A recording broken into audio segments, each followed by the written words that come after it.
So yun mga lods, no, may sunduin tayo ngayon sa Terminal 1. Nakiusap lang to si ma'am, emergency kasi yung uwi niya. Wala daw talaga siyang budget.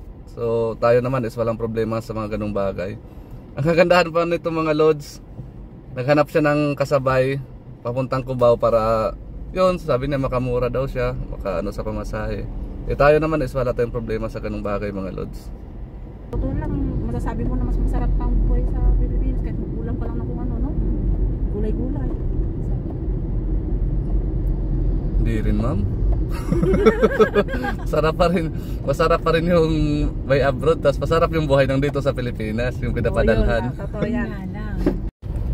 Yun mga lods, no, naisakay na natin sila ma'am dito. Inayos na rin natin yung bagahe nila sa likod. Tigi isang bagahe lang to sila mga lods, parehas to kasi emergency. Nagkakita na lang to sila mga lods sa pagkuha ng bagahe. Tinanong ni ma'am kung saan uwi. So sakto naman, pa-Cubao din, 5-star. Hindi na rin nagpasundo sa mga kamag-anak niya dahil magastos nga, wala silang dalang budget, no. Parehas lang kayo ng uwian? Opo. Basta mo 5-star. 5-star ka din? Yes. Kuya, passport naman. Sure. Uy, sana all.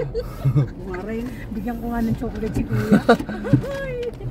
Buti ma'am, nakahanap ka ng kasabay ma'am. Oo nga kuya, dala ko sa'yo, tipid-tipid talaga. Yung ano.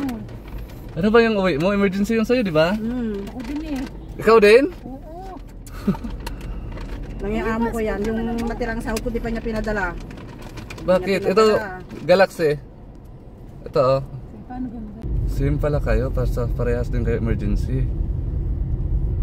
Ano yan ma'am, naghanap ka sa airport ma'am bago sumakay? Yan lang di, o kuya dito lang, sabi ko, saan ka uwi? Sabi ko sa Navy, ay sabay na tayo. Tapos nabasag pa kanina yung cellphone ko sa airport, dun sa ano, sa Daman pa lang. Bakit? Nalaglag? Nalaglag. Ano ba yan? Wala ka na ng budget, magpapagawa ka pa. Sobra. Papunta na ako ng 5-star. Eh dito sa kaibigan nung kasama ko. Kamag-alala, safe siya. Safe kami. Ano, nag-taxi kami. Kaibigan niya, jowa niya. Jowa, hindi ah. Jowa.